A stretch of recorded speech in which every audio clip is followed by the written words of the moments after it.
Hold on, Chris Brown dropped the track. Don't.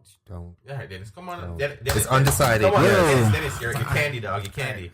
I'm gonna ask you not to. What, you can hear it? Yes, loudly. Please put it back inside of your wrapper. Finish it, dog. No, Yo, dog. if I put it in the wrapper, it's gonna get stuck to the paper, and I'm not gonna want it. It ain't gonna get anymore. stuck to the paper. Chew Believe it. me. I've It's got really my good. lines in my- Yeah, that my dental game is not that good, dog. So Don't want to risk it. don't risk it. All right, you ready? What? No, Wait. You chewing? no, I'm Sure. No, I'm Sure. We gonna need that part. Oh my gosh, Yo, this is good, bro. Pause. it is good. Some good mint, huh? All right, y'all.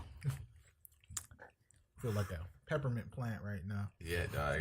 Straight from England. Yo, ready to London get all town. minty. All right, Don, go on. Yo, dog. All right. I'm gonna do it. I'm gonna do it. Thing to be the Wait. We're gonna cross it. We're gonna cross it. We're gonna cross it. I got it, y'all. Yo, so Downhill, you're gonna go after. You're gonna go after Trevor. What? You're gonna go- So I'm gonna do it. We're first? good. I'm gonna do it. All right, hold on. All right. All right, it's gonna be a good week, guys. I'm loving this. The vibe is here.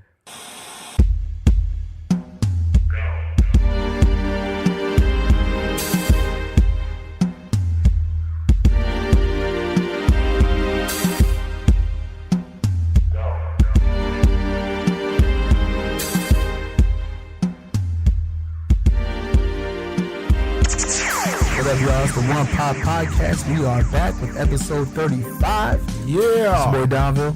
Your boy CN. Trev. And this is Dennis. Yo, Doc. So I wasn't proper. here. That's a proper name. It's a proper name. This is Dennis. I gotta make sure y'all know. Make them Who I am. Make them Yeah, people know. people have to For know. real. Yo, there's a lot of knowledge IG this weekend. Lord_Shinobi. Just so, Nice. yeah. Oh, You know, guys, I'm gonna say this week is nice. There's a lot that happened. I say in the world. You know, in so many different ways. I guess this side of which country are something different happened. Mm-hmm. You know, I know Dennis was talking about something that left from Japan that came to America that's mushing up the whole Oh, place. it's been in America, boy. A movie just got here, and I'm surprised I'm the only person at this table that's seen it. Not- I Yeah, can't yeah, understand why you're surprised. Yeah, Because, that's on the back burner. So y'all never watched Dragon Ball Z? Yeah. Never Then watched why it. are you 90s. surprised? In the 90s? You didn't watch Super? Yeah, I barely watched Super. You didn't watch the Tournament of Power? Super? Like, I saw a little bit of it. I'm like, why is Frieza a good guy now? Frieza's not a good guy. Well, he was fighting alongside. That turned me off. I was like, all right, cool. You gotta look Whatever. at it this way. This is what happened with Frieza. If you have a whole room of people that can beat your ass, and they're all there together, Yeah. you're not gonna wild out. So what the thing is with the Tournament of Power is what Frieza was promised because he was dead, and they went to HFIL to get him. They said, "Listen, if you join our team, because Frieza is strong. Like if you join our team, Wiz told him that the angel that's what Beerus. He's like, if you join our team, then we win. We'll bring you back to life. That's what you get. So that's pretty much the only thing he's fighting for. He's not good. He just wants to come back because HFIL torture for him is they hung him from a tree and he has thousands of Care Bears circling him in a swirling motion, I've seen, singing. Yeah, that's So, torture, even if I'm not evil. He was Yeah, like, that's he was not- like bet. But that movie was incredible. Yo, can I take a spoiler? It's all You want animation, me? right? You want me to spoil it? No, yeah, you can spoil Spoil it for me. alert. All right, Because- spoiler alert. Dragon Ball Z spoiler alert. All right, Yeah. so for me, did Gogeta make an appearance? Yeah, he came in All right. in I want to say the last 15 minutes of the movie. Yeah, so he's basically Endgame. Yeah, so All right, I'll take it. It- I'll watch it- it then. basically the way that the plot goes is Broly, Oh, so was- Broly is Broly the main like bad guy? he's not a bad guy, but he was the one that was doing the Lord's work. Yes. And it's So- work. Yeah. So at least you know Broly got delivered. Yeah, because Is it the same motivation why he was mad in the old version? they scrapped that because a lot of people hated it. Because it was stupid.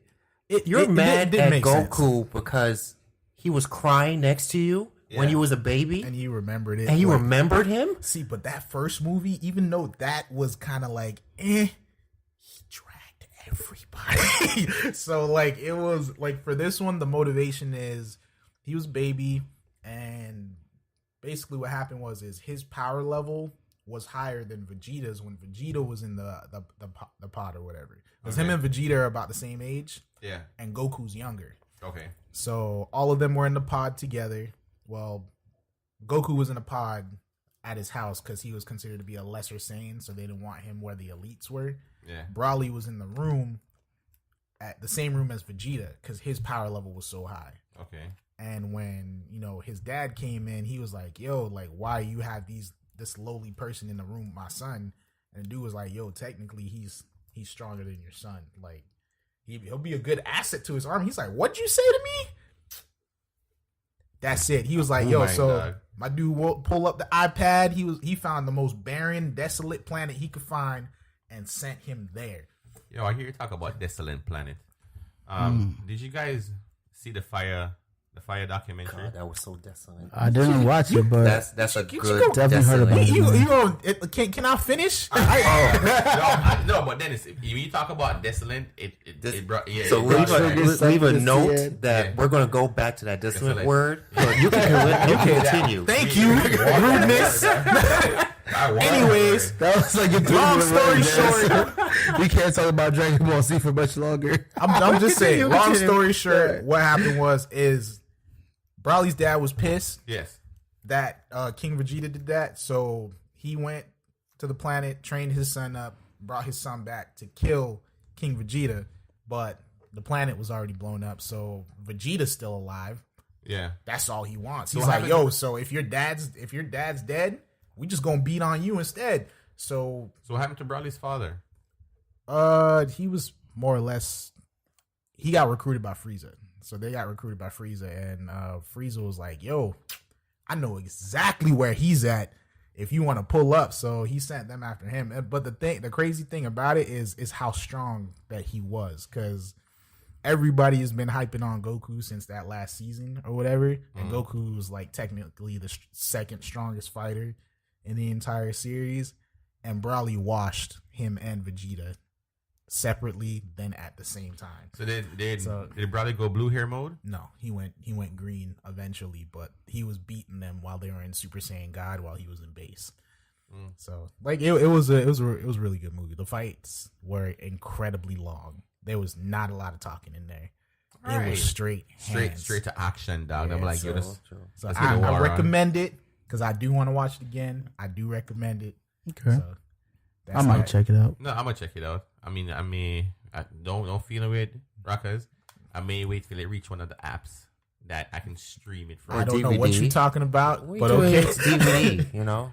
Yeah. Also, I've been hearing Glass sucks, but I'm gonna still go watch it. Glass. Yeah. I don't know if I want to watch it. I think they look mental. You know, it is mental. The last one, Split, was very mental, but I mean, so Split was mental, but I forgot what the first one was called again. I watched the first one. Unbreakable. Unbreakable it was Unbreakable. Or yeah, I think it was. But Unbreakable. Unbreakable was a very, very, very good movie. It was dry at the beginning though. Well, because they had to tie it in. I mean, but the sense of how they did the build up in that movie, it's different. This one is like them in a madhouse, dog, and it's just people walking around a madhouse you're living in a different dimensional world. That's what it feels like. I mean, I'm not saying from the previews, but I'm gonna say we talk about previews. I've been watching the previews. I've been seeing, Game of Thrones. I've been watching more clips of Miss Marvel, Captain Marvel. Yeah, I stopped looking for those spoilers. I don't have to look. I don't want to see nothing no more. I've been dissecting. I can say Avengers. Especially based on the new Spider. I think that the reason why I started tumbling down this rabbit hole is after watching the Spider-Man trailer, because the Spider-Man trailer did show it a lot. I kind of wish they would have just premiered that when Endgame came out. Yeah, you feel me? Like if they would have did that like the day after the movie came out, yeah, I'd be cool with that. But you pretty much just like, even though we know he's gonna live, don't just give us the trailer. I think it's a marketing move. Well, for like their it's just anticipation. It's marketing move for their financial department to say, hey, we're advertising the movie so we can get more hype. So when it finally comes out, everyone's gonna rush to watch it. But true fans, even if you just said Spider-Man Far From Home, just a title for 2 seconds, and then next trailer to Star Wars. Yeah, we've been fine. We've been fine with no trailer for Endgame. It's like it was just so wild that they went ahead and they did it like that though, because to me that's sloppy. And plus, people are complaining that Captain Marvel's being released too close to Endgame. So. No, I mean I don't think it's too close. With the movie comes out like a month after. Black Panther did the same thing, and look what Black Panther did. Black Panther came out right before. Black Panther came out in March. February. February? Yeah. And then Avengers came out in May. Definitely February. So that was like, what, 3 months? No. Avengers came out in May. That's 2 months. Wait, no, you said February. February, March, April, May. That's 4 months later.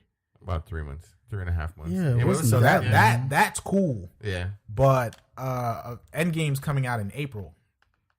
Captain Marvel's coming out in March. I thought it was February. March.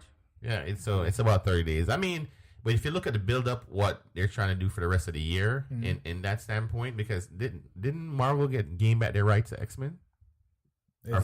Still being discussed. You're not seeing any of that for another 5 years. Well, Trev, it's not even that, because they're promoting Dark Phoenix too. They're also promoting that there's going to be a brand new Marvel hero that's going to be released in the movie. Like, that would be cool too. In Captain Marvel.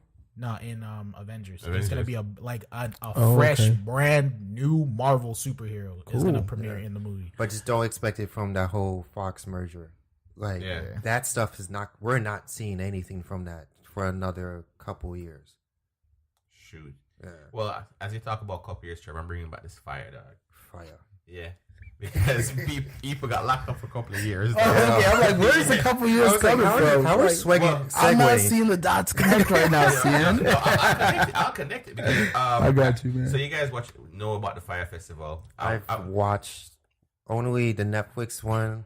All right, I'm gonna give you guys. I just know details. Yeah, details. I'm gonna give a small summary about festivals. FYRE Festival, not every festival. No. This one was special. It's special, but it's special in the fact that things I've done in previous times that define a generation. Woodstock would be one of them that define a generation. Yeah, huge. It was huge. Granted, people get killed. It was disgusting. Yeah, it was some crazy nasty. stuff going on. With some crazy stuff. But eventually, it turned into something good, right? Because over the years, it was like a concert. It became organized. Coachella started out the same way. Coachella was unorganized, and then it got to the point where look at what Coachella is right now. Yeah. So sometimes when you go into business and marketing, there's success rate. Now, guys, I'm a heavily gamer. You're gonna talk about it all the time. Yep. When I play my little game, Call of Duty, any shooting game, I like headshots. I'm big on accuracy. So when it comes to accuracy, we go down to 100%.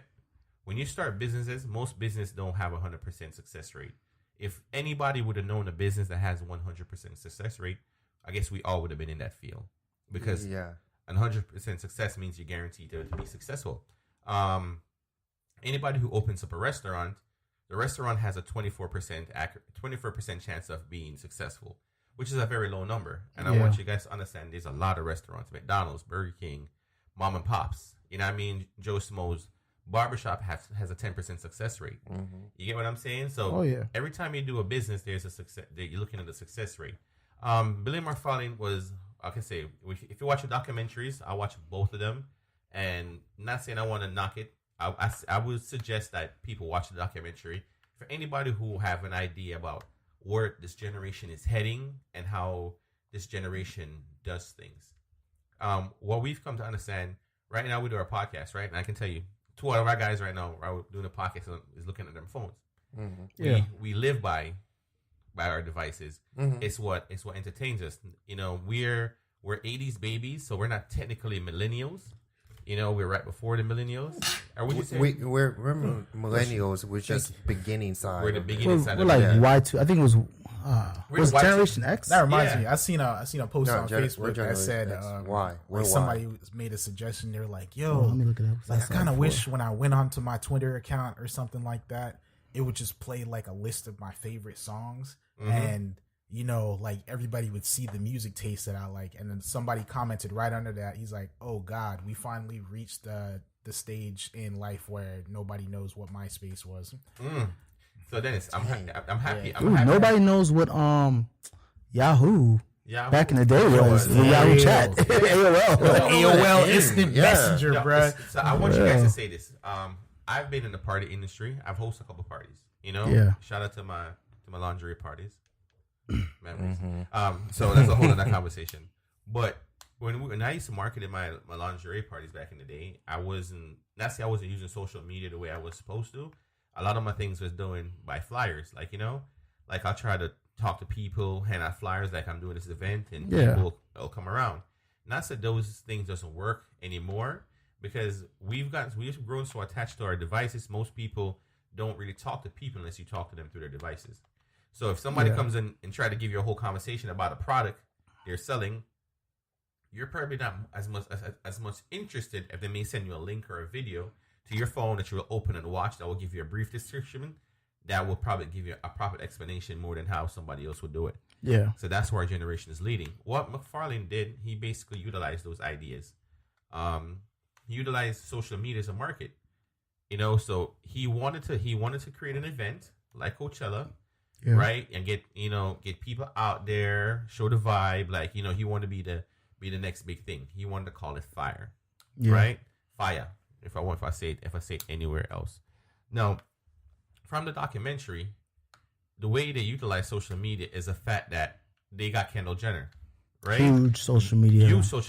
Paid her what? $250,000 just to post. I'm sure that's an average check for her. No, it's average. But I want you guys to say this. I'm gonna say this, Trevor. I'm happy you talked about the $250,000. Yeah. Right. The $250,000 was notable because based on her value on social media, that's how much commercial or advertising company is paying her for one post. Yeah. I want you guys to hear that word. One post. Yeah, because she's huge. Because she's huge. So basically what they really did, they went out to the Bahamas, scope around, looked at some location. Yeah. Billy basically hired some of the best models, make it look like a party. Pretty girls, because that's what best models are, very pretty girls. Yeah. Showing them jumping off all over Bahamas and the beach, and put it in a small clip like as a promo video. Promo video. Now he did something that was phenomenal, and I'm it's a give and take. So also stupid. No, but, he was. You say the phenomenal part. I say the stupid part. Well, Trev, I'm giving phenomenal because he showed me where our attention was driven. Mm-hmm. Now, I want you to understand, when we go through our social media, guys, we look at like pretty girls, and if you're not into pretty girls, you're into fitness girls. If you're not in fitness girls, you're looking at crockery, clothes, or whatnot. Yeah. You see those in abundance, right? Fashion over all that. So when you go to your Instagram, half the time you're just scrolling. Yeah. You're just scrolling. Now, this is one thing I learned from, and I'm taking this concept, Trev, from the Hulu documentary. Mm-hmm. So what they did, they created an orange tile. Oh, that was in the Netflix one. It was in the Netflix one, right? Yeah. So the orange tile was so important. What they basically did, Don, they basically got a bunch of celebrities to repost the orange tile all at once. All the influencers. To post. Like all the big names, like say Kylie and other ones that got millions of followers. Yep. All of them post just a blank orange, sort of like burnt orange. And just paid them for it. And it's, I don't know if they pay them. I'm sure they paid them for it. They probably did. Anyway, this makes kind of more sense. Yeah, because if you're an influencer like a celebrity, you're one to get paid for your personal information. Yeah. But I want you to understand, based on that one orange, they did that, and then now we see how I just said that they filmed. The little promo video. Bahamas. When you saw that orange and all your favorite celebrities posted, you clicked on it, it played a promo video. Oh, wow. So I want you to understand. So now you're playing a video from your favorite entertainer or your favorite influencer, right? And you're seeing this event that basically saying that you're seeing artists, musicians, or whatnot playing this. It looks like the biggest. It looks like the next Coachella. Yeah. Does in the video, did he have like the names of the artists and stuff that are gonna be there? And like, well, yes, he basically set up an event, right? An event list and saying these artists is going to be performing at that event. So he basically has Kanye in it, good music. Wow. He has like Blink-182, like bands, a whole bunch of art. Major Lazer was part of both documentaries. Yeah. Wow. You get what I'm saying? So did he actually sign these people in the contract, or no? Not really. He just basically put out like, I'm gonna have these people, but he didn't have nothing prepared. You also gotta remember that FYRE is actually an app that it was meant to be basically the tender for booking artists. So it's a two-sided thing. So it takes away from having booking reps and just saying, hey, you want this artist? This is their rate. Mm-hmm. You get that, and we can have them performing like in an app. Here. Yeah. Wow. So which is a very smart idea. But Trev, that's the reason why I said it the way I said. Because look, I want to say this, and guys, look, the meat of this conversation, right? So where I'm going to get to, so everybody know, is that FYRE failed. Yeah. Oh yeah. Right. Oh, yeah. Now, Dennis said something about desolate. You feel me? Now, granted, I'm gonna say McFarlane did not give the people what they want. It was a wreck, and I'm going to get to the wreck in the fact that, based on the fact that his promo video was so good. Yeah. He couldn't deliver what he promised. For one, he basically tried to put an event in an island that really didn't have infrastructure for. Like the first part was, first we're gonna have this party at who's the drug lord? Well, Trevor, and it was Pablo Escobar. Yeah, Pablo Escobar's island. No, what I want to show you something. He was kind of winning with the Pablo Escobar island, but the problem is the owner who owns the island now.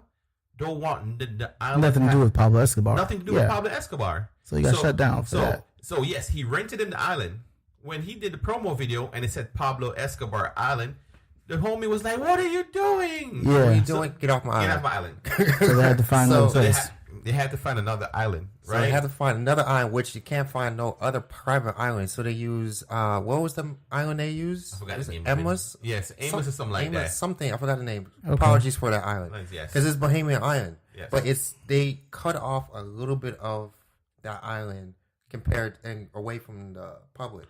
Yeah. Okay, so it's like basically a section on the island. Yeah. But still, I'll advertise it as it's an island by itself. Okay, that's not a stretch though. Yeah. It's still a lie, though. They're on the island. Wait. So you mean to tell me did they rent the island or something? No. He tried to rent pieces of the island. Yeah, but so he got a section of the island. He tried. Now, then someone should understand. And the reason why I'm gonna get to this, he basically tried to do a promo video with basically. He launched a promo video in like February, and in about April, he wants to do this event. That's crazy. That's wild. I want you to understand how crazy this is. You can't do that. Now, Yeah, Dennis, for the average person, for the average millionaire, the key word right there. To buy an island is about $21 million. No, we're not even talking about the price of the island. That's a small one. We're not talking about the price of the island. We're going to talk about the process of the island. It takes about 3 to 4 years for that process for you to buy your island go through. Because you got to go through the government to get it. So he basically is trying to get an island, right, in 3 months. Which is impossible. That's crazy. Which is impossible. Yeah, it's too short. Too short. And get it ready. I want you to understand, for you to plan an event of that magnitude, Coachella takes a year and a half, like a year to plan. That's why it's become a year-to-year event now, right? You have to have this event planned in a year in advance. So you're going to need vendors.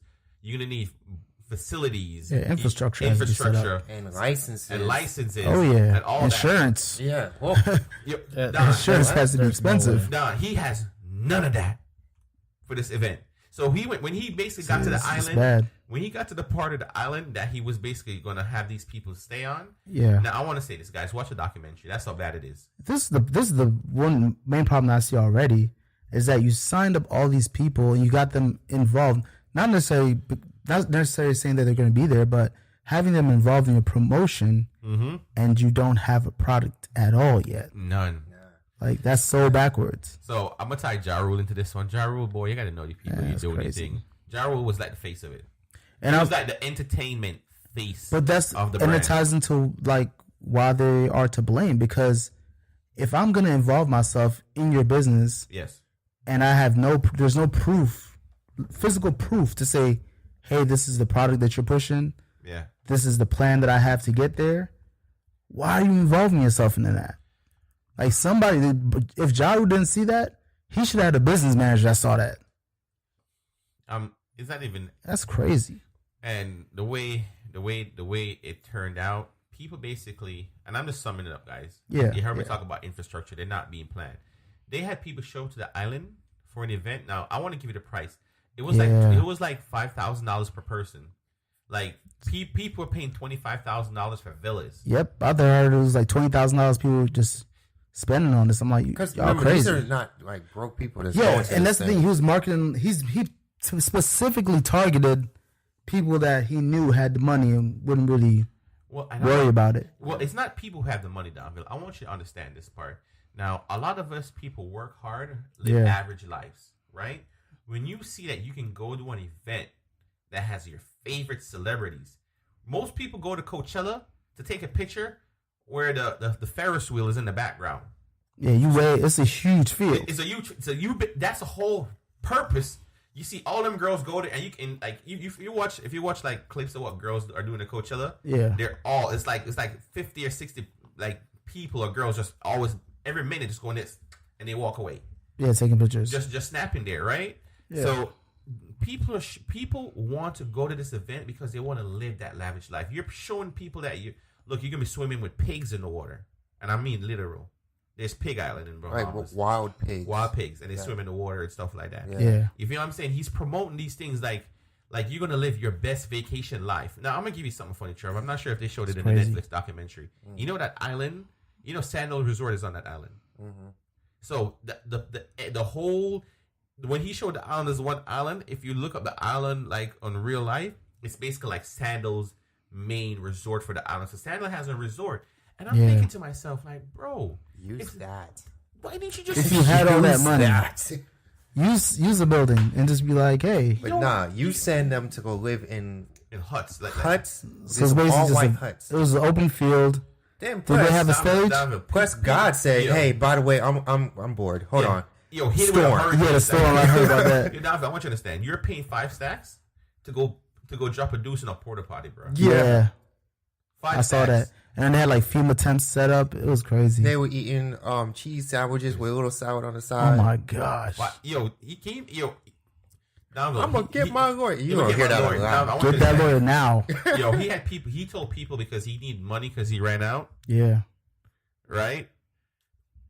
That look, you can. The only way you can come and spend money. This is a special card, right? He had a special card. That's another one of his business. He had a wristband. He had a wristband. So you had to put a minimum of $300 on the wristband. He was putting thousands of dollars on a wristband, tricking people to all pay in advance just to get more cash in hand. Exactly.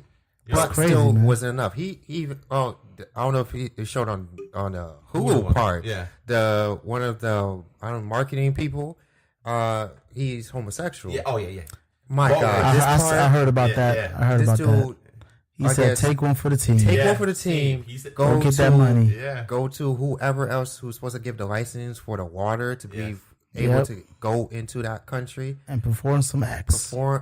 Backflip. The crazy part is, homeboy said he was ready for it. No, he was down for the cause. He was like he washed his mouth out. He was invested. He invests more than just his money, time, and effort. So he believed, and the thing is, he's one of those influential guys as well who believe in Billy McFarland in the sense that, look, I'm part of marketing. Like, I'm telling you, this is not going to work, but I'm the one who helped promoted you in the first place. Like, I'm put you in my platform. Like, this is my lane, and he drove. Yeah, like I brought you in there. Yeah. So he looked at him like, my little protege is making moves, and I want you to understand. And you see, CEOs go through this all the time with young artists. In the sense that you make this investment in your young artists and then they fail you, but that's how I'm gonna say this is how marketing is, in the sense that you learn what to do and what not to do. Now, for my sense, I did know when I did my lingerie party, I had to have my venue reserved, right, 6 months in advance. That alone, 6 months in advance, I had to have it reserved, deposit down and everything. I had to have the deposit in 3 months, but I had to make sure that I had a date booked. I had DJs and all of that set aside and planned. I don't basically think that he whimmed it. And when he whimmed it, now, not to cut you down, Phil, I want to tie this part in, Trev. I don't think they showed this in the Netflix part. When he first got to the island, he basically flew over the island and looked down and was like, yo, this is pretty. And he looked at, actually, they did show the Netflix. He talked to one of the bartenders and was like, yo, I want to bring in a party to this island like Coachella. And the dude was like, boy, scunt, it ain't going to work like that, you know. You know what I mean? Yeah. And he was like, watch, I'm going to make it work. And the dude was like, yo, he came back 2 weeks later and was like, bro, I told you I'll be back. We're going to make this work. And then that's when he showed up with Ja Rule and they shot the promo video. Crazy. Now, he ended up going to jail. Yeah, heard about that. And for how many years? 6 years. Now, he went to jail. It's going to be more now. No, actually, it's because he didn't go to jail for fraud. He actually got, all right, now, not every time when you get arrested, guys, and you get jail time, you technically go to jail. You feel me? Sometimes you get stuff that's put on your record, and you go to, like, you can maybe put on probation, you do a program, and you go through the small process so you don't have to do jail time. Yeah. Now, so based on the FYRE and how people finances was, he kind of went through a process like that. Now, what happened is, after he came back, all that people's information, all of those people's personal emails he had. So he basically created a fake name. He scammed them. Yes. So he created another fake name, called NYC VIP. Yeah. And he started promoting that he's selling like high-end Beyonce tickets, Jay-Z tickets, and stuff like that for concerts, and was basically trying to gain money from these people. Yeah, because he knew that they had the money. Because that's the thing. It's like, who goes to an island and spends $20,000 on a vacation? Yeah. I don't care if, like, it's literally impossible for people to do that. Yeah, impossible is the word. Like, it's impossible for your average person to do that. No matter how much they want to stunt, do all that. Like, no, you're not getting $20,000 to go It's something you say. So these are people that he knows has money and just want to blow it. Yeah. So and people had 3 months to basically make this happen. So you're looking at, like, within 3 months, I need my money. I need to be able to spend to get this popping. Plus, you had all those Bahamian workers out there. That's the sad part. Of night and day. And what? They didn't even get paid. Vendors, all types of stuff. One, I don't know if you saw one lady that had to use her own money, $50,000 out of her own account. To feed the workers. To just at least pay them. Yeah. Pay them and feed them. So she used all her life savings. That's crazy. No, and sure, I'm happy you brought it up. And I'm sharing for the blessings of it. And I'm going to say this. This is towards Ja Rule. Ja Rule, you're an entertainer. Hopefully you still have the millions. If you don't have the millions, disregard my comment. But if you're a millionaire still, and you saw what was done to people of that country, you could have donated like $500,000, bro. At least to her. At least to her. Come on. At least 100 stacks. You feel what I'm saying? 100 stacks. Yeah. For her time, patience, and the fact that you saw what was done to her. Now, people who watched the documentary started a GoFundMe page for her. That's good. And she made over 200 something thousand US. Good. But still, someone, I think it was Joe Budden says, you better see at least 50,000 came from Ja Rule. No, or somebody. Hold on. Now, Ja Rule responded after that. Yeah. He responded in the sense that, he was not supposed to get blamed for it because he wasn't part of it. So he don't think he should get paid any money. Hopefully somebody would pay him because he didn't get paid as well. Yeah, it sounded like Ja Rule was being used as, the marketing people and everybody else. I'm going to say he was, but Ja Rule knew what was going on. So he knew the game. And I'm going to say after the whole thing crashed, they were all had a conference call, and you hear Ja Rule says, he's part of the conference call. Let's try not to make this look bad on us. Yes. You kind of... You incriminated yourself. Yeah. He did. In so many different ways. Now, on the Hulu one, Trev, that's how I got the Drink Champs part. Then he basically went on Drink Champs and he was talking about it. Now, Drink Champs is a wonderful thing that Nori, I think Nori's the one that does that. Nori does a shout out to Nori. And I'm gonna say this, guys. Ja Rule likes to smoke. You feel me? When you mix the herb and the liquor, you get into that comfortable vibe. So he was sitting there vibing with Nori, and he got tipsy, got drunk. Yeah.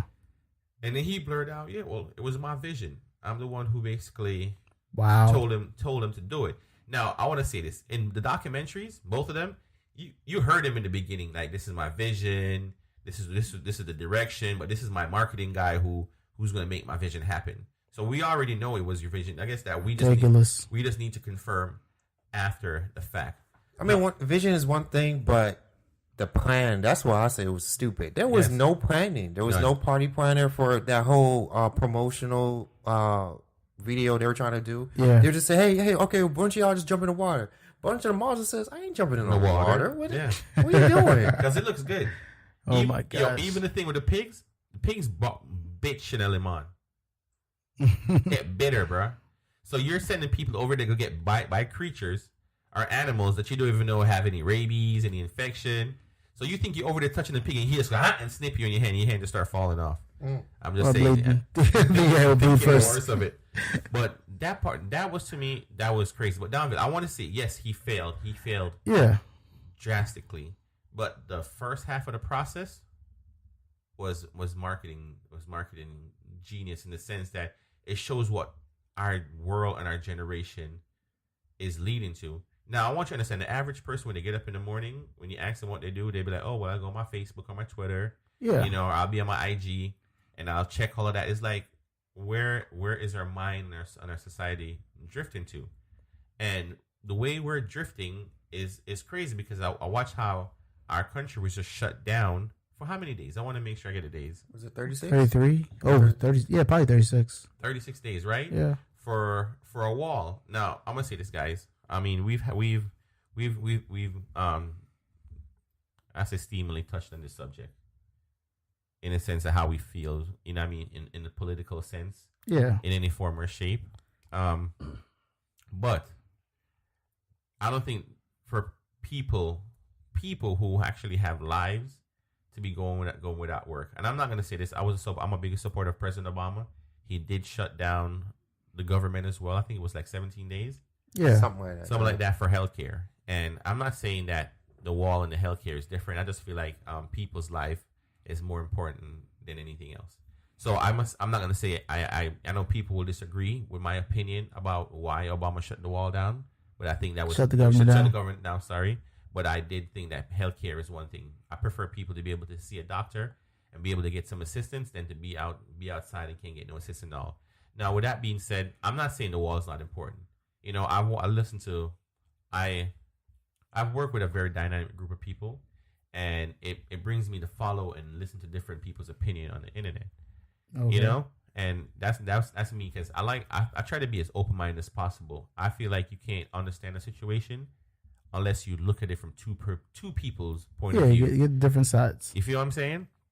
So I understand what the whole idea of the wall is supposed to be for the United States of America, and I'm not going to say I'm for or against it, because now what would you say is that understanding of the wall? No, I'm going to say my opinion. I think I've stated this before. You know, jog my mind. I just feel like there's people out here that needs help first. Yeah. Before the wall should have been addressed. I feel like one of my biggest thing, I could go with education. I think education should have been free, but that's a whole other conversation. But I feel like we have veterans out here who need work, who needs infrastructure. You know what I mean? Yeah. Who needs, whenever you go to war, you come back home, there's something waiting for you out here. I feel like these are things that we can put our focus on. Yeah, to fund more before we decide that the wall was the most important thing. You know, I like Killer Mike. I don't know if you guys know who Killer Mike is. Yeah, rapper. Yeah, Killer Mike basically did something, and he was like, yo, look, he thinks the legalization of marijuana should be the number one priority of the United States of America. And at first I had to stop and think why he said that. But if you look at how California has basically helped the country in that sense, and you will help to stop, I'm gonna say, middle class or poor people who can't afford to medicate themselves, in a sense that they have glaucoma or cancer, and these are the things that they can get to save their life. So recreational marijuana that can help people. I'm not gonna say for people who's just smoking to smoke, you know, that's their personal prerogative. But for people who can get medically help from it, they should go ahead and legalize it in that sense, and that will drop the criminal rate. Right, which will stop a lot of people from going to jail. But that's just one those are just different things. I think Yeah, that the money could be used for, and could be used for before.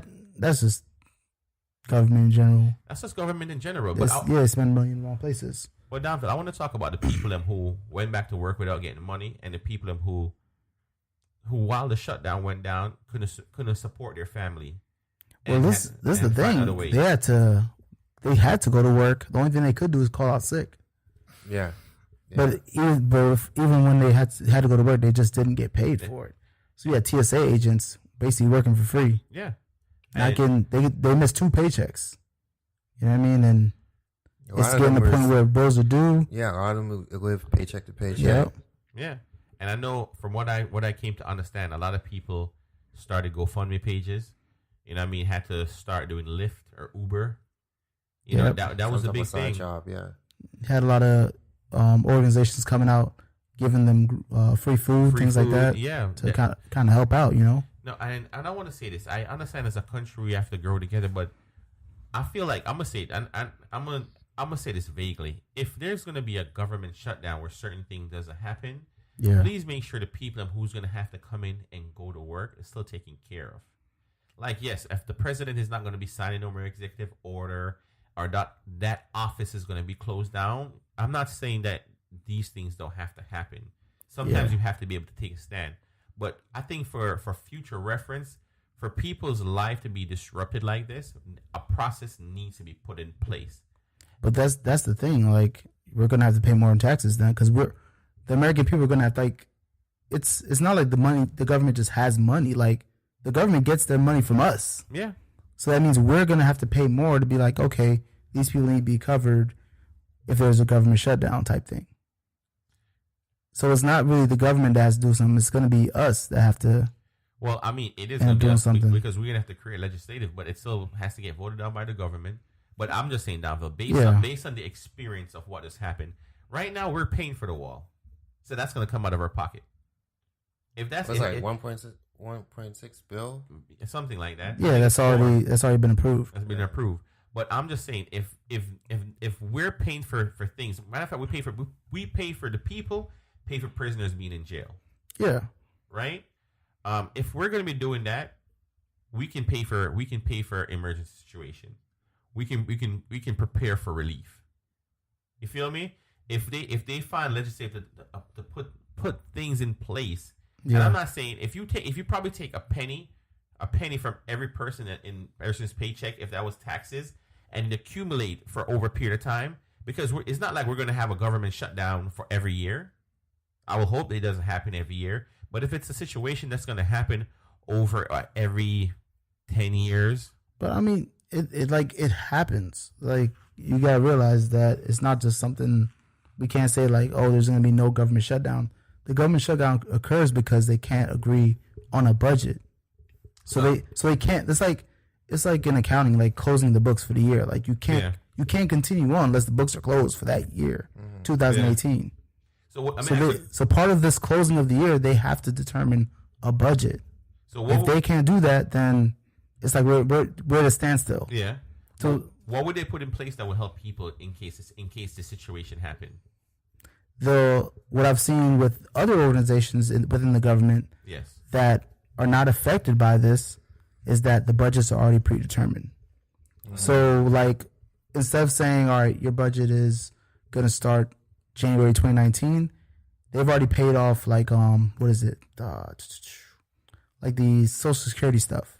Mm-hmm. They've already paid, pre-funded that since like September of 2018. They've already paid for 2019 altogether. Yeah. So it's like prepaying a bill, basically. But, that's going to be a big bill for the American people. It's always a big bill. It's a big bill. You're talking about 800 million people. We're going to prepay their paycheck if the government should. Like, it sounds great and dandy, but it's just not practical. I hear you. That's a lot of money. I just feel like they need to put things in place for situations like this. They do need to have some type of... And again, they do have the thing where they back pay you.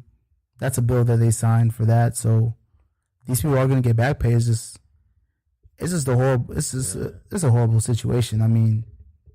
But to the two different politicians I want to point out. Don't know their names. Don't care for it. Yeah. One politician was saying for those people that was government workers to treat this like a vacation.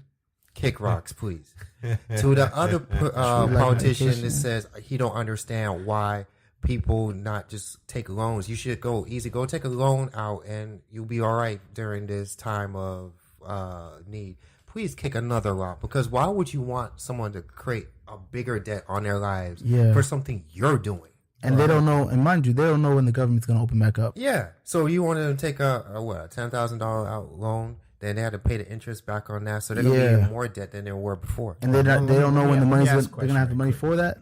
Let me ask a question right quick. Why do we get a job in the first place? Pay bills. Yeah. And because we want money, correct? We need money to function as a society. Yeah. We need money to, of course, buy food. Yeah. Like you said, pay bills. To live the American dream. Things that we need. Yeah. Why picket fence? Okay. So why do people volunteer? Out of the kindness of their heart. Yeah. Okay. It's normally to give back to somebody that has less than them.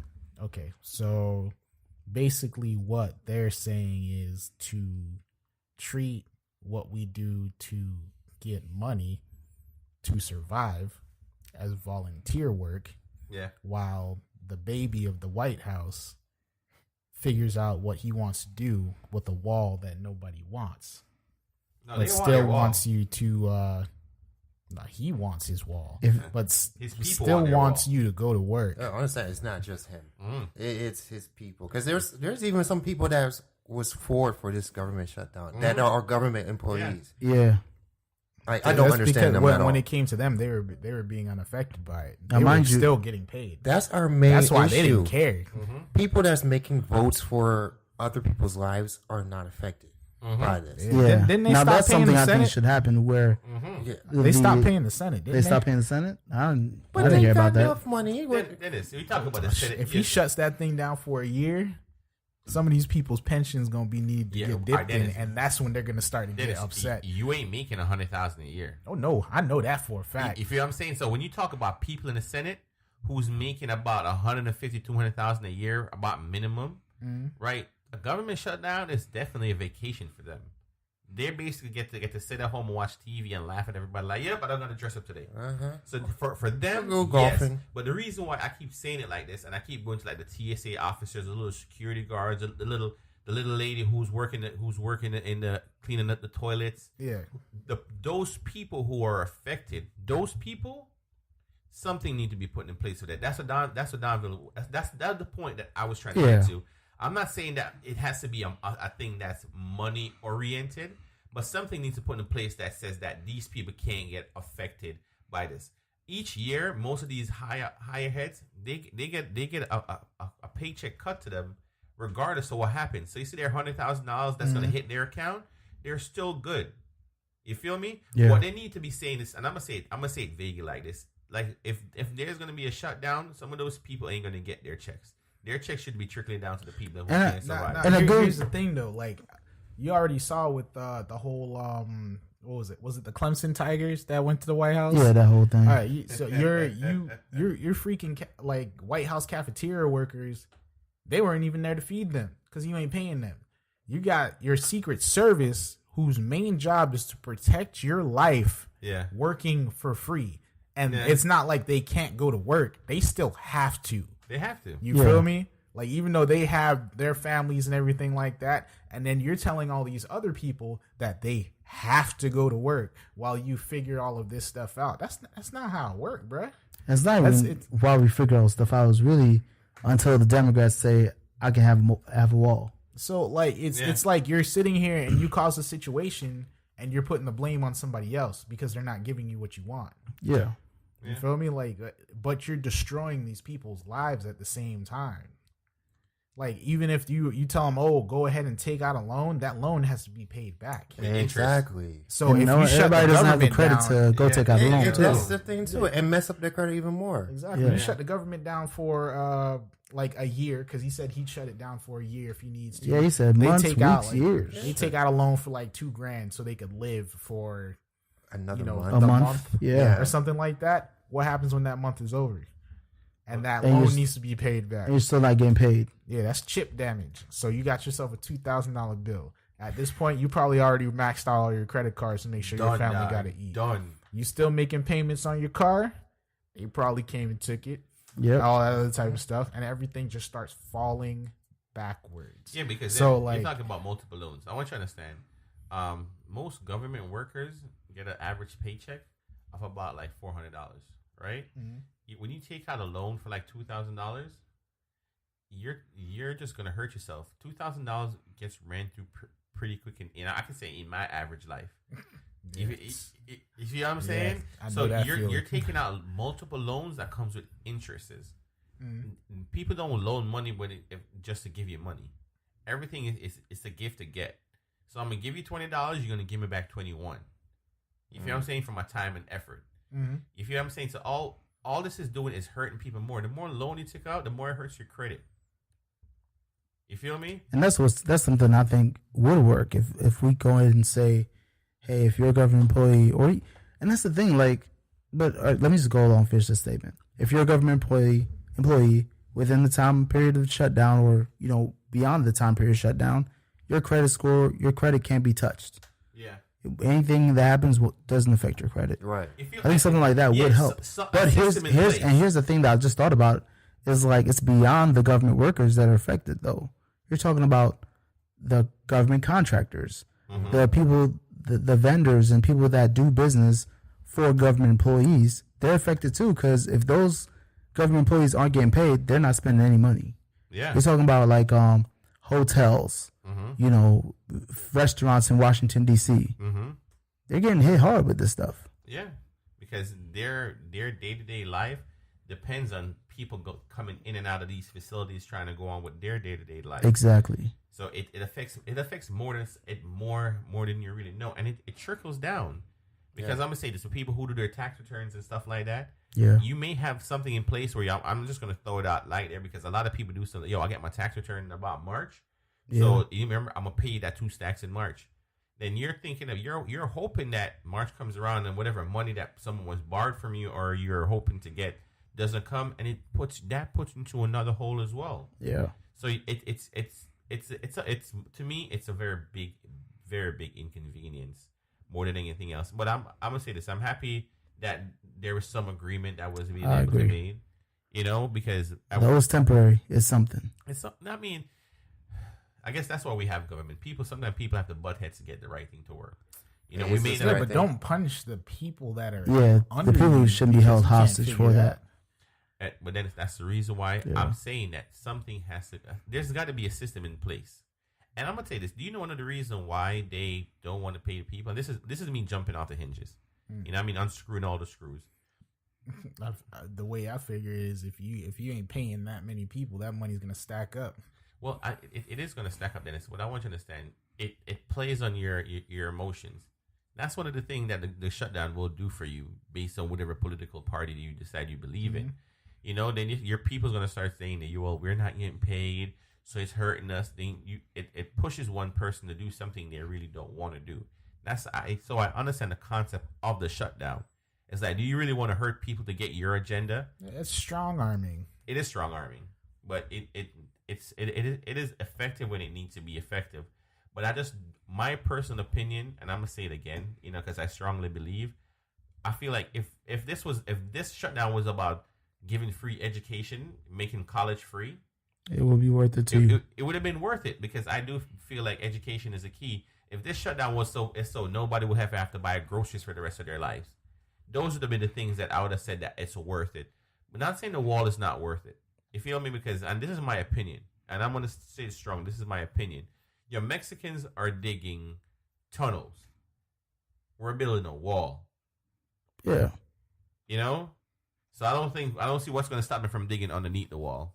What if Mexico decide they want to build stairs on their side of the wall? And this is the thing: it's not a threat to our national security. So why is it a huge deal? Like, okay, people from South America can get into the United States by crossing the border.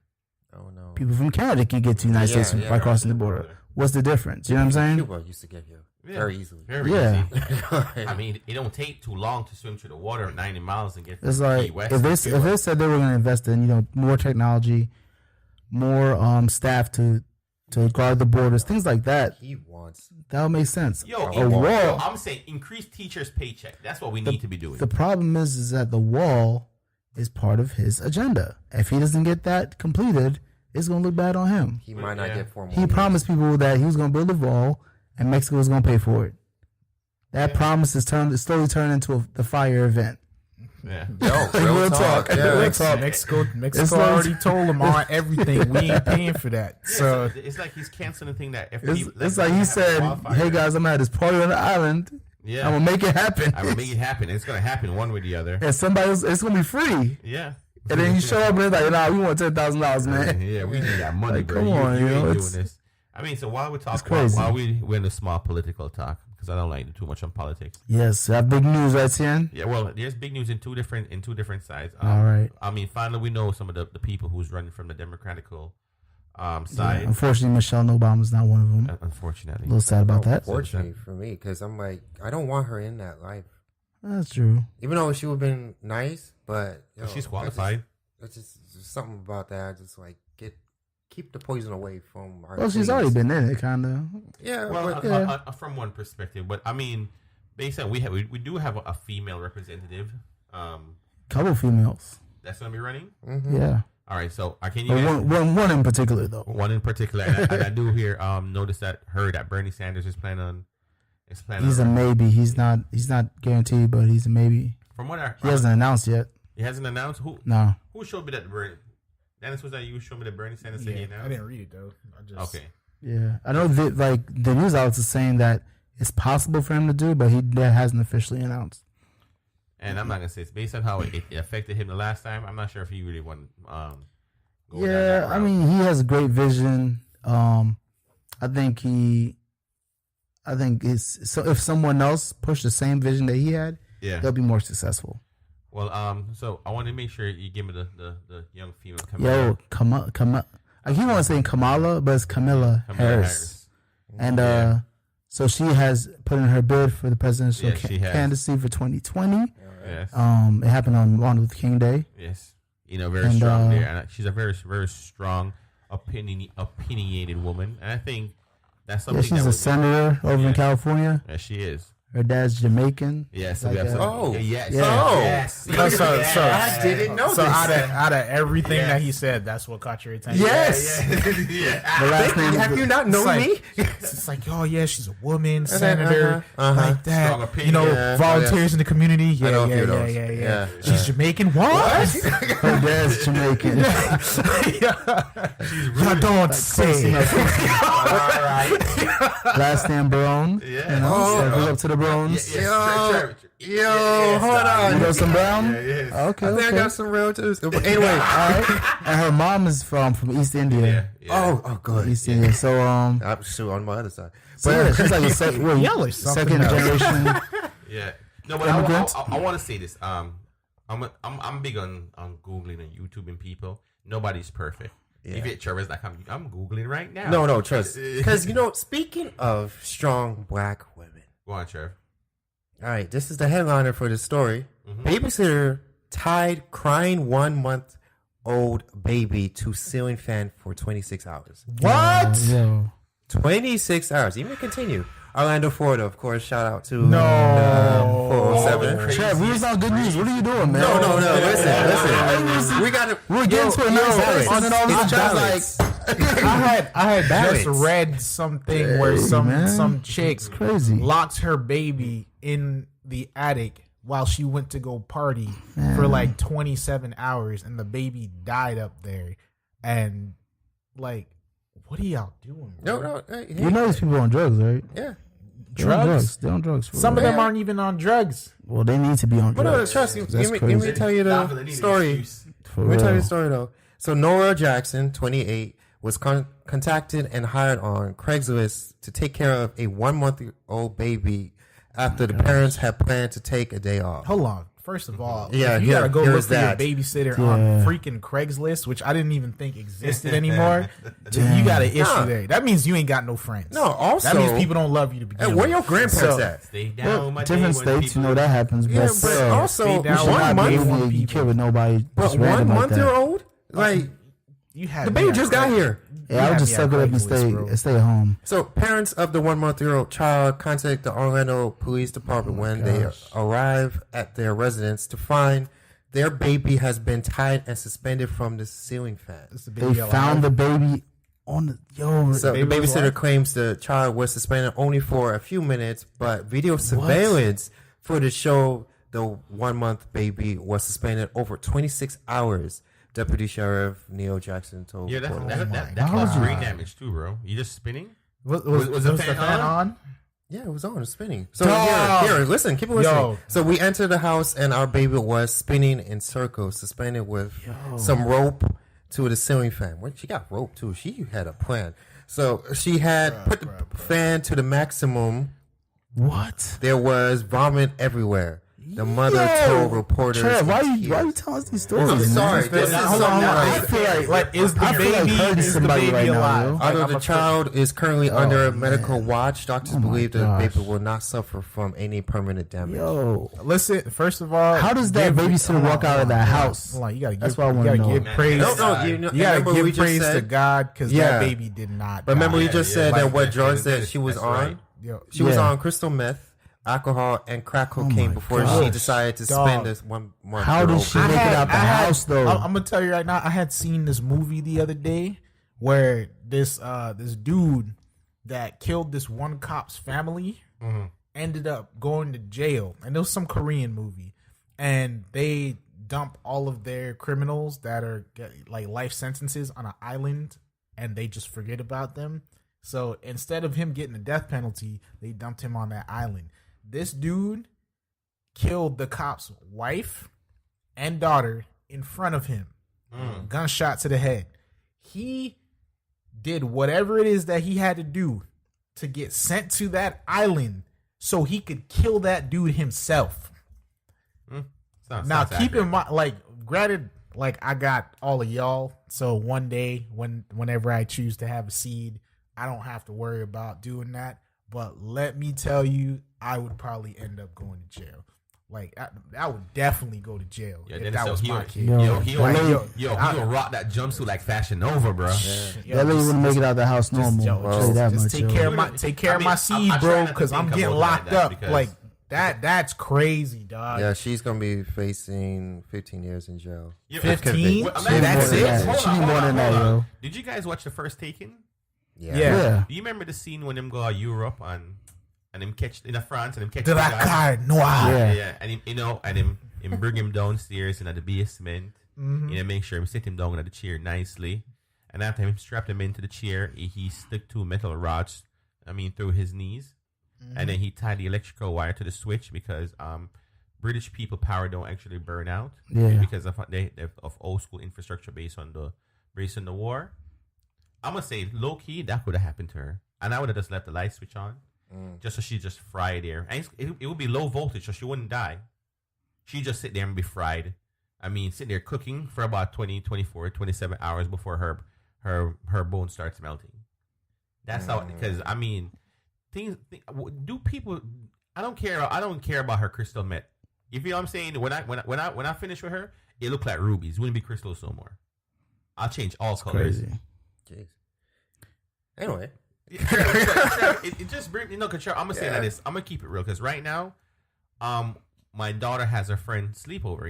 She's a little 10-year-old girl, and I'm looking at how my wife and my mother is going over and beyond to make sure this little young lady is happy in the house. Yeah. And I will hope that if my child would be left with anyone else, the same care and effort would have been taken towards my child. Now, for see someone mistreat your child, it hurts. You feel what I'm saying? Yeah. And you're talking about a helpless baby that probably couldn't even talk. So if there wasn't even a camera there to say that, yo, this is what's going on. But don't you say, oh no, I just left the baby up there for a few minutes. Wait, why was it up there In the from first jump? place. It's crazy. Dog, Yeah. things like that hurt my soul, dog. Well, that was one story I heard over the week. There was also something else I heard, but this is completely opposite of that. A$AP Rocky was on Angel Martinez's show. Yes. And they were, doing a regular interview, but he also brought up that he believed us guys that's in relationships should get pampered just like the girls get pampered in relationships. So, like, I always wondered, like, two married men right now, what do y'all believe on being taken out shopping, taken out to do this and that? Well, I can't say I don't understand. My wife does all that. Now I'm gonna get a little bit dirty. My wife give me sponge baths because I like getting sponge baths. How's that dirty? That's actually I'm opposite of I'm dirty. just saying. It's actually clean. No, she gives me she give me mani and pedis. I mean, I bite my nails, so that's a bad habit. But she's the one who cleans my feet. She soaks it in hot water. She does it like once a week. Try to make sure that my foot is good because I stand on my feet. My girl just took me to my first petty. You feel what I'm saying? And I was Felt like you had new feet, right? Yeah. I was like, yo, this guys do this? Yeah. Hold on. Yeah, man. You got to take care of your body. You know what I'm saying? Trev, you said that's Steve Harvey and Bernie Mac. Yeah. Bernie Mac, that was his favorite thing to get done. Yeah. And he doesn't like go with other guys or other people. He will like before he passed away, rest in peace, Bernie. Yeah. Bernie Mac. He will go there by himself. Yeah. And he will like rent out a spot, get his cigar, and get his feet done, bro. I was like, yo, at first I used to think it was crazy, but when my wife started doing my feet and giving me like deep tissue massages on my feet, bro, it changes. So Trevor, I want to say this for especially you doing your thing. Yes, I do feel so because I feel like we're all human beings. Yeah, and there's nothing wrong with feeling special. You feel me? Oh yeah. After that, I was like, yo, so, all right, every month we're going to come back here. Yeah, for real. I'll bring my girl, she could do hers. Yeah. You know what I'm saying? Get the little hot wax. That whole what people consider to be like frou type stuff, like when you metrosexual, sir. No, I'm not using that term. When you like grow up and you I'm not using that basically get into that, it's like I learned a lot of stuff from watching like the girls that I've dated. Including that, so like as far as like skincare, exfoliate. I still just they don't know what that means. Yo, but exfoliate, what? it's when you hydrate your skin, my dude. Yeah. Oh, Like I learned a lot of that from my ex-girlfriend. So like she was like real big into that, and her skin always glowed. So one day I just asked, I'm like, yo, it's always soft, it's always glowing. Like, what do you do?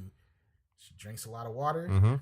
You know, when she gets out of the shower, she immediately moisturizes so her skin absorbs it. Because your skin, you don't put lotion on after your skin is dry because your skin locks up and it doesn't absorb it. You want a lot of men don't know this, by the way. Yo, for real, and that's why we got a lot of ashy MFs walking around and stuff like that. So like, you know, I like eventually after a while, I just developed my own routine with it. Like I pretty much 90% of what I drink now is just water. Like I'll drink tea and coffee, but other than that, I just drink water. Gotta keep the skin fresh, bro. I know you're keen on this, taking care of himself. What routine would you suggest? I ain't even done with my routine. Y'all are rude today. Y'all are mad rude today. I'm sorry. I'm just like, hey, I'm a part of this podcast too. I'm just saying. Anyways, all right, fine. Sorry, continue. But I'll get out of the shower. I got my body oil. I use my body oil and stuff like that. Yeah. And I also have my lotion. And I always carry around a little bottle of lotion in my pocket. I always have in my pocket. Yeah, go ahead. Shout out Instagram out one more time, though, while you're doing this lotion and body. Let's go ahead and shout it out. Lord _Shinobi. I always have in my pocket chapstick, a pack of gum, and lotion, and my car keys. But like that's pretty much like all the time. So like it's one of those things I kind of got into the habit of doing for a while. And I just walked past this random lady one time, and she was like, "Your skin is beautiful." I was like, "Thank you." It's that You Wakanda. feel me? Like that's what he does. Shoulder shake, bro. Yo, I mean, she was, and the thing is, she was a black lady too. So like, I was sitting there and That's a like, really good I was compliment, like, man, yo, from I'm like, yo, black lady. melanin popping, bro. Like, yo, like, I'm like, when you hear something like that, Yeah. it's like you other people see the benefits of what Of you're course. doing. You feel me? So I'm like, yo, I probably got that skin glow now too. But yeah, that's all right. Now I'm done. You can go. All right. Cocoa butter forever. Oh no, I don't use that. It's too oily. Nah, Bro. it's that shea butter. Shea, That's no, butter. I'm Shea against butter, shea bro. butter. I'm against Shea butter. I'm against allergic shea butter to shea too. butter. You're allergic? I got scars because of shea butter. Oh, damn. Shea butter, man. It's a hidden I'm gonna say that. So secret. you guys talk about the shea butter. My mom, when I was younger, was big on the baby oil. So when I used to be coming out of like the bath, Yeah. you know, growing up, so I can actually resonate with what Dennis is Nah, saying. man. Shea butter is where it's at because though you have the baby oil, that's like it goes through a process and everything. Yeah. The shea butter is like raw. Oh, so it's before the They process. get it. I think they do a little bit of processing, but it's not like manufactured stuff. Yeah. They develop it in Africa, Okay. and man, it has this beautiful fragrance to it. It's like very thick, so you just take a little bit. It's kind of like almost like a putty. Like you know, how you take a putty. Yeah. It's almost like you can rub it into your skin. Yeah. Rub it into your body. Has a great smell and moisturizes your skin very well. All right. Yo, shout out to So shea you gotta butter get the shea butter. making that purchase. I just can't put it on my face Why? because I was like Travis drying, allergic to like, it. Well, which I was breaking out and all I can't put a lot of stuff on my face. Yeah. I'm a face. Yeah, you want to be careful. You got everybody got to remember your face is very sensitive. So here's my regimen. Okay, I make sure I get the Anthony Logistics for men. That's a free promo right there. Yeah. Anthony Logistics, but they are the best face cleanser daily face wash that I know of, man. I mean, it has this. I forgot the name, but it's like a glyceric acid, Yeah. and what that does is basically it helps peel off that dead layer of skin. That's on your face. Yeah, because I use the Africa scrub to get that dead layer off my face. And bro. that's the thing, you don't want to scrub your face because then you're really hurting yourself. There it is right there. So it's basically just like it's not a foam or anything, but it's just a wash. You just put a little dab in your hand, Yeah. mix it with water, wash your face up, rub it in, That's what you're just talking about. and then you wash it off. Oh, So Trevor, you see how you're talking about something for your face? Bro, I'm not putting nothing called Anthony on my face, dog. Man, this for men, yo. How's your life, dude? Hold on. And here's a real good thing too. Along with the glycolic, what's called glycolic acid. Yes. It also includes vitamin A, C, and E. So you're getting the nutrients into your skin. You're not just stripping away, but you're also healing your skin at the same time. So it's face lotion. No. You wash it. It's a face wash. It's a face wash. Yeah. Where do you get it at? Oh, this was Amazon. They have it at Ulta too. Ulta Beauty. Yo, Okay, so So I can get it in the mall. I want to say this. Since Chanel, remember when Chanel did her big chop? Surface impurities. You know, did you It's notice good how stuff. fast her hair grew back, Trev? Yeah. Did you know this? Yo, her fro is legit right Like, now. Was dog. that like a year, I think? It's a little bit less. Yeah. It's over a year now, but she got her whole length base. Her hair now, Trev, is longer than it was before she cut it off. And everything she did was all natural. Like it was more like getting the oils, and she make her own stuff, like her products. And you're talking, Don was talking about the shea butter, but she made a product, Don, that I was using, and it helped me because I'm like, Trevor, I don't like using my face. Yeah. But it was like a shampoo thing, Trevor. So I would wash my hair with it every morning, right? And it helps to cleanse up my face. Yeah.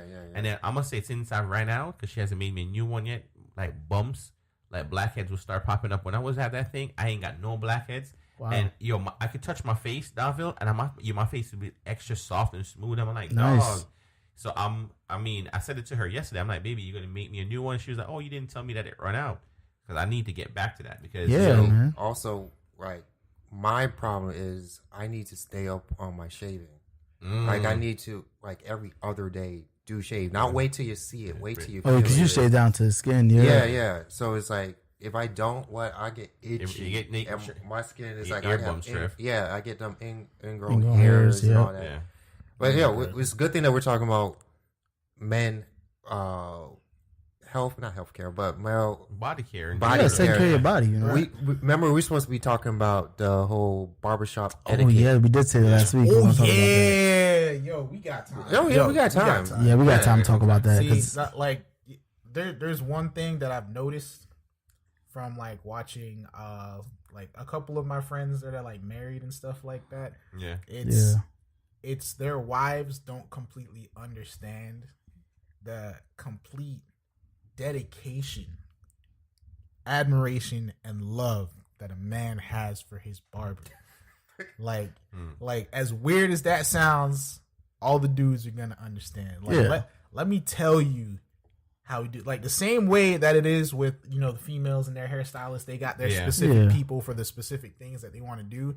Chances are your dude has had the same barber for at least 5 or 6 years. Gone to the same spot for at least 5 or 6 years. Yeah. The same dude cut his hair for about 5 or 6 years. I got the same dude that's been cutting me since I've been in high school.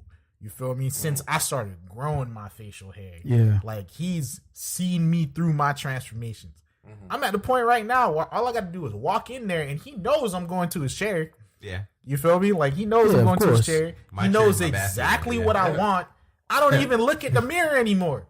You feel me? Like, I go in there, I get whatever it is I got to get, slide him a 20, and I bounce. Like, that's it. You feel me? Like, because we got that relationship. Yeah. Now, I got my homeboy, he goes to, you know, his Puerto Rican barbershop and everything like that. Yeah. And his wife doesn't understand, like, why, like, it's so important for him to go to that barbershop on the weekends when she has stuff that she wants to do. He's like, no. Come on, he's man. like, this is my me time. I always do this. I've been doing this since you met me. Like, it's not going to change. When I want to go to the barbershop, I'm going to go to the barbershop, and then we can do whatever it is after. You feel me? Like, that's that routine and everything like that. I mean, what she want? She want to look like a bear or something? Like, a man's got to be... Then she'd be like, you need to go to the barbershop. Well, now I need to go? Exactly. Yo, I had one instance where, like, I felt so bad because I ended up having to get clean cut to go somewhere. I think I had an event to go to or something like that, but I was away from home. Yeah. So I had to have somebody else take care of that. You feel me? So then I popped up into the barbershop, you know, a couple weeks later, stuff like that. Yeah. And I was like, yo, I said, what's up to everybody? I went to go sit in the chair because, you know, when the chair is open, I just jump in there. Yeah. And he just walked up and he looked at me and he's like, so that's what we doing now? I'm like, yo, what you talking about? He's like, that's what we doing now? He's like, yo, this ain't me. I was like, yo, dog, like I had somewhere to go. No. I don't want to hear that ish. I don't want to hear that ish. Yeah. Go sit down over there. Go sit down over there. Oh, you next? I was like, wow, for real? He's like, yeah, I'm for real. Go sit down over there. Yo. You ain't a regular no more. Yo, for real. Yo, that dude had me sitting over there. He took like 5, 6 people in front of me. And then he was like, all right, so since you know what it is that I do here for you ain't good enough, what you want now? I was like, nah, that's not what it is. He's like, I don't want to hear it. What you want? So, like, no, look, I showed up and they said you weren't here, so I had to go somewhere else, bro, because I had an event. Yeah. I mean, Dennis, I can say I agree. My wife cuts my hair now. You know, she's been cutting my hair for the last couple of years. I'll try to take my son to the barber just so he can get the understanding. Yeah. But my 2 barbers who I grew up with, Nati and Konto, shout out if you know them, that Jamaica. I know Konto lives in New York now. If you're still up there cutting barber and doing your barber thing, you listen to me, you're official. Nati cut my hair since I was born until I was like 10 years old. Right? So that's 10 years him cut my hair. About 8-9 years, I can say. Because I know myself, he would cut my hair. Then because he was so far, and during that time, Davil, I was getting barber cut in my area. So my mom basically decided that she didn't want me to start walking down that area by myself, and she didn't want to go down there because she didn't want to be caught in a crossfire. So basically, Konto was a new kid in my area, and all the guys who I grew up with got their hair cut from him. But I was so used to Nati, so I made a switch because he was just, I could literally, if I tell you open my back gate, and his barbershop is right there. That's literally where, you know, what it was like. And so I switched over to him, and he cut my hair since I was 15, 16, till I was like 16, I wanted to be 17 years old. And then I moved to the United States of America. Yeah. And that's when, but so I can agree with Dennis. And it's those 2 people who cut my hair. When Nati saw me after like a year after, He's like, I don't see it no more. And my mom had to literally pull him aside. I was like, yo, it's the war. He was like, yo, well, if you tell me that, but I just come on here, come cut him here, dog. But but it's Dennis is right. It's that relationship and that bond, because you can tell it's a feel. Because I ain't gonna lie, Nata used to have this thing that whenever him cut my hair, he used to do so. It's a feeling that he gives, and every barber have them feeling the same thing with Konto. A Konto thing is that whenever he gives you a shape up, right, he's very good on his edges, so you can see his super definition. And when I was going to my teenager stage, that definition was very important. So I'm kind of happy that he came in. But after coming here and then getting cut from different barbers, I missed that definition because I'm like, bruh. Like, you don't see. Bruh, it's like, it's that loyalty, bruh. Like, I'm telling you right now, like, I'll literally sit in that barber chair and I will close my eyes and let somebody have a knife to my face. That is how much trust I have in this dude. Like, bro, you know how many times I fell asleep in that barber chair because I just wanted something specific done. And then he's like, yo, he's like, you good? And then I'll get up and I'll just glance at the mirror. Sometimes I don't even look at the mirror. I'm like, dog, I'm good. I know I'm good. You feel me? Like, listen. Bounce. I respect barbers. I remember I used to get cut by my stepfather because mom we couldn't afford to go to the barbershop. Yeah. So stepfather, he could kick rocks too, but all type of rocks. He messed up my edge. That boy gave you that Mount Rushmore, huh? Like you went way back. Yeah. He didn't care about no lineup. He didn't care about nothing. He just cut my hair to he cut it against the grain, so it's that low. So I look bald majority of my kid life. Then I start once he dipped, and it was just me and my mom. I started going to a barbershop. Then went to Cross Barbershop off Palm Bay, and he was all right. But one time, I didn't step in his chair. I went to the next guy, right? Yeah. So and this is my teenage. I'm in high school. Shout out to Mel High, and I didn't know the lingo of what hairstyle I want. So I pointed at a picture, right? So I pointed at one. There's just going to be a regular Caesar, since I know the terms now. Yeah. I pointed at the Caesar, a low Caesar, right? He cut me. He gave me a fade. At the time, I'm like, yo, I didn't want no fade. Like, I didn't, because back then fade wasn't as popular as it is now. The Boosie fade? Yeah, basically like that. I always had a bald fade growing up. But you see, I just never. I was awkward at that time, right? Yeah. I want to fit in, but don't know who I'm fitting into. True. So I asked him, yo, can you even it out? See, even out. So I got that straight baldy, right? Oh, dang. Oh, because he had to fade and even that out. So so it's straight baldy. So also, I have bushy eyebrows, right? So I'm asking him, all right, just clean up my eyebrows too. Right? That's all I just said. Went too low. This is what he did. He cut it and made it straight line. He made it look like female eyebrow. So I have a baldy with the straight line. Super thin eyebrows. You're reaching out to the wrong crowd. Mind you, I went. First day of school is in a couple of days. Oh man, 10th grade. Damn, is in a couple so of you days. ain't even have enough time to grow it back. No. Dang. So I remember still to this day. I remember going to Spanish class. First day of Spanish class. And I sat down. I'm trying. I try to like squint my eyebrows to make it look like I have more. Like notices my eyebrows snapping. But I squint, and I'm trying like, okay, just try to look away from people. This one girl sat next to me, kind of pretty, but whatever. She said, "Are you gay?" Dang. Why? Your eyebrows are screaming. And I said, nah. And I did the feet because I looked like I came off of a drag show, and I just wiped up on my makeup off. But it just, that was one of the crazy times. So it's important. I'm doing this for my 10-year challenge. Oh my god, it's important to have a good relationship with your barber. So once you step inside that barber shop, you have good connect with the same guy you've been going to forever. When you sit in that chair, you see there's railings where you can put your elbows. Yeah. No, don't ever put your elbows up. No, put it down. Just Yeah. have just. That's so he can turn the chair properly. Yeah. What? I put my elbows. I mean, I don't be like leaning on I don't them. know about the barbers But a that little you bit. have, but the barbers I usually have, their junk is all over that. So Yeah. your elbow, you'll be like elbowing their junk all the time. Yeah. Like, oh, okay, my bad. Then you Like, can't yo. move it away because you can't act like you know that you're doing that. Yeah. Like, Yeah. It's weird. It's scary. I see what you're saying. I did the same. I put my hand in my lap Yeah. and I close my eyes. Yo, you got to be at a level of meditation because you want to be straight as possible. You want to just not shake or know nothing. Don't even have no conversations and stuff. What? I have 2-word conversations. He said, "Hey, how was your trip? Good. Good. Yeah. Yeah. Anything how you said? Nope. Nope. It's like when that razor come out, don't say nothing. Yo, what? Yeah, when Yo, he's doing nothing. edgy, I'll be like this. I close my eyes because I think if I close my eyes, Easy breathing. Don't And just chill. Like, let me tell you once again, if you got something to do, you better go there early, bro. Man. Don't go there on a time crunch. Come And on. I will give you another example why. Don't be. I've been Look, let testing me- this let me man's add this patience you for real quick. years.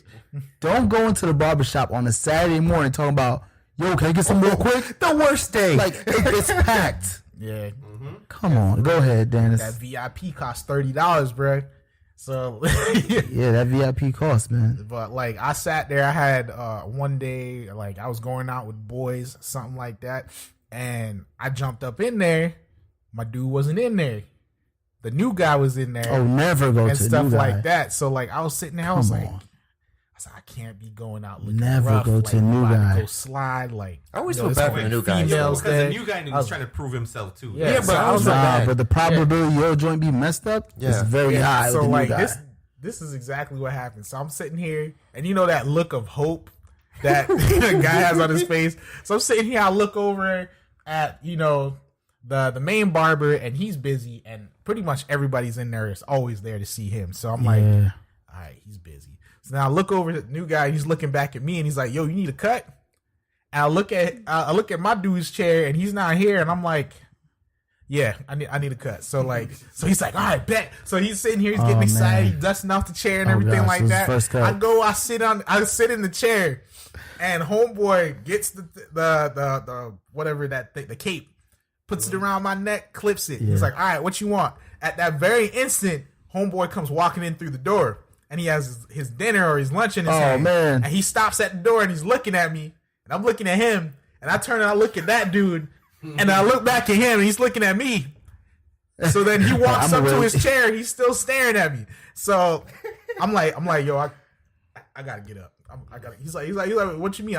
Because I was waiting for him. So like, I gotta get up. He's like, oh, okay. So he's sitting here, I'm walking, and I go to walk over to his chair, and he's staring at me. I'm like, I'm gonna sit over there while you finish, eating your food. He's like, huh? so he goes and he sits down, he eats his food or whatever, and he's like, oh, you can come up now. He's like, and then he goes and he puts the cape around. He's like, so we just playing games now. That's cool. He's like, that's cool. I'm like, yo, I thought you left, huh? Man, you always need. Here's the barbershop rules 101. Always get your barber's phone number. Yep. You never know what's going on. You never. He's gonna go on vacation. He's gonna have things to do. So you gotta hit him on a text like, "Yo, are you there?" Yeah. You know what I'm saying? I'm be there in 15 minutes.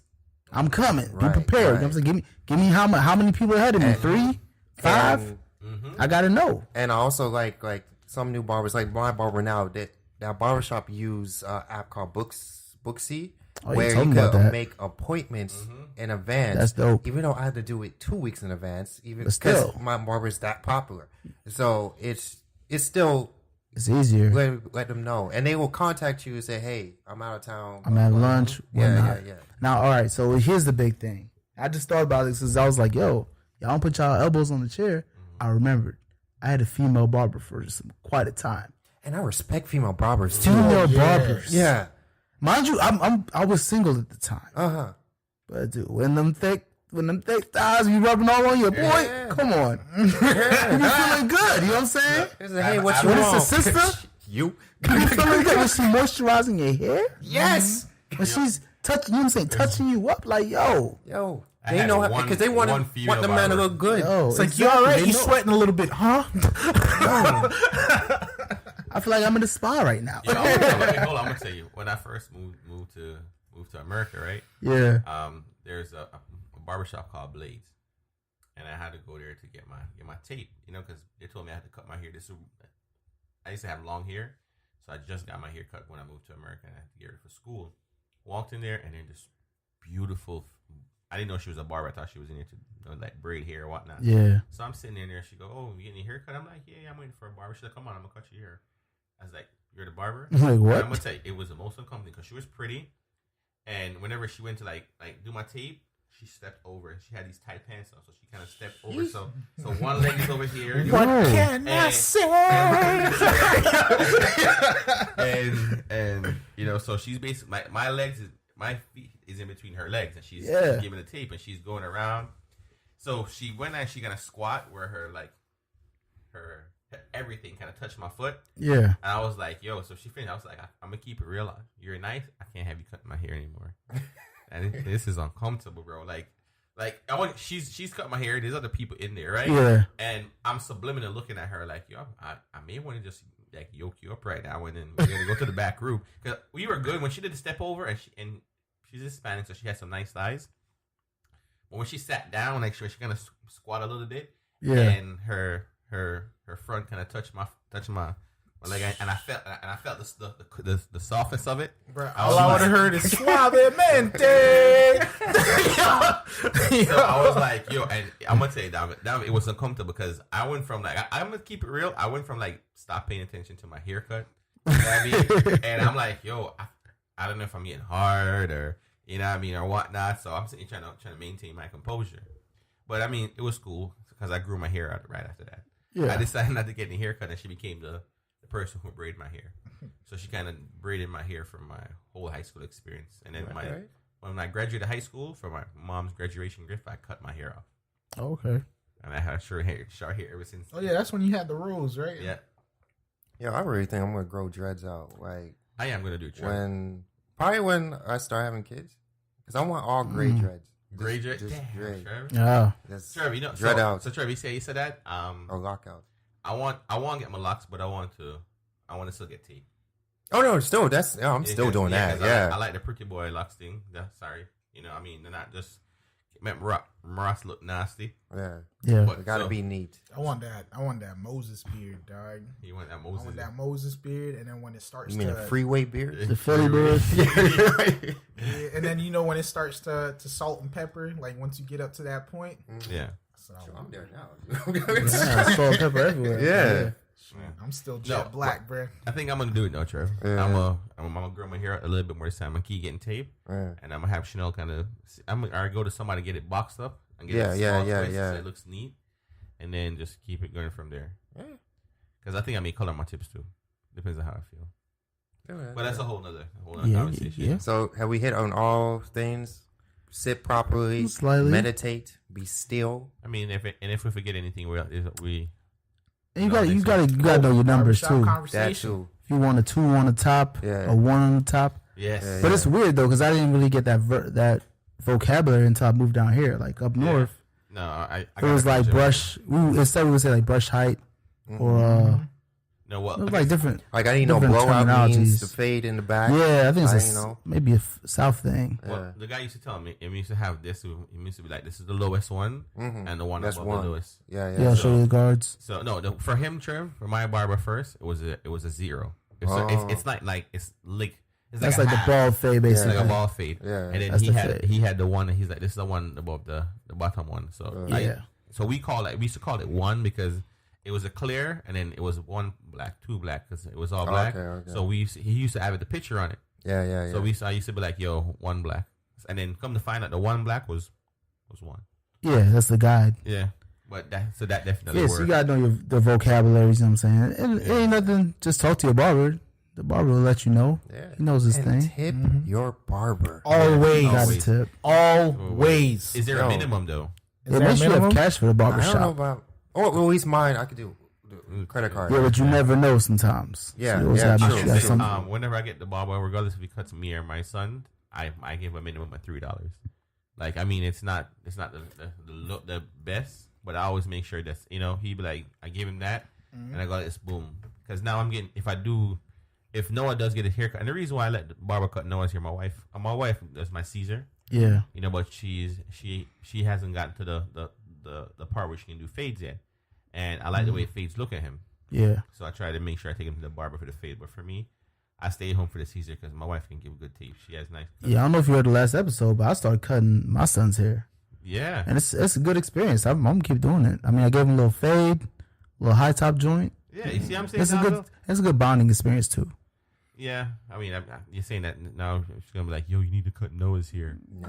Try it out, man. It's really not that hard. As long as you got the guards for the your clippers, you can do a fade, especially on a little kid. It's easy. Yeah. Well, I'll see that. I mean, his haircut that he got was the one she gave him because she gave him a Caesar. Yeah. You know, the Caesar did look nice on him. You gave him a little cute look, but I kind of like the way we look at the fade. But after I'm looking at some of his pictures and I'll decide what we want to continue with.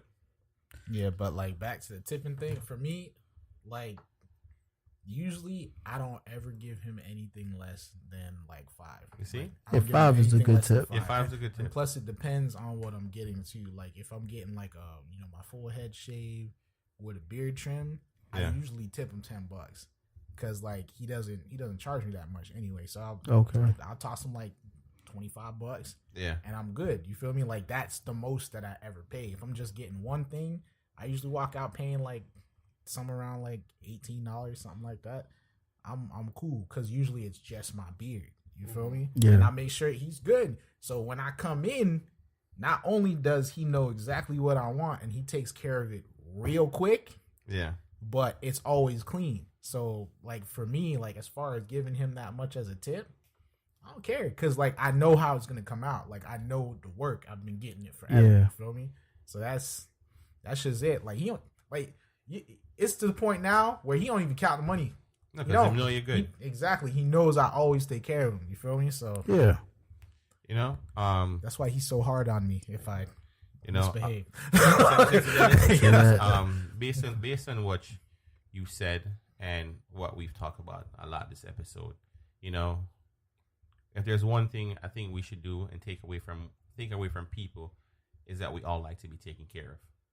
So yeah, that thing y'all was talking about earlier about the females pampering the dudes thing. Yes, I think that should definitely be a thing because I didn't chime in on that. No, because there's like the whole like chivalry thing is like, to be honest, like I'm not gonna say chivalry is dead because it's not. No, but that whole type of archetype is no.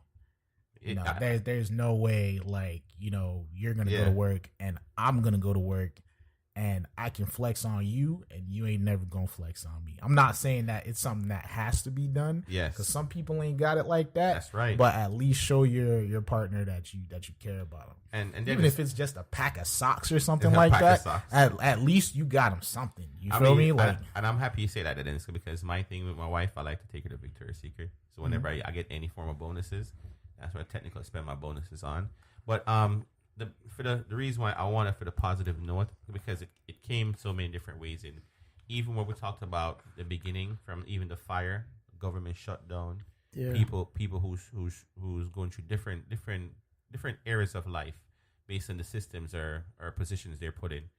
The positive note of the week for this, guys, is please take care of who takes care of you, regardless if it's your spouse, regardless if you're a barber, if you have a boss who pays you, who recognizes your success, you know what I mean, who's making you feel the way you want to feel. Yeah. Even if they throw them a gift card or even a postcard just to say thank you.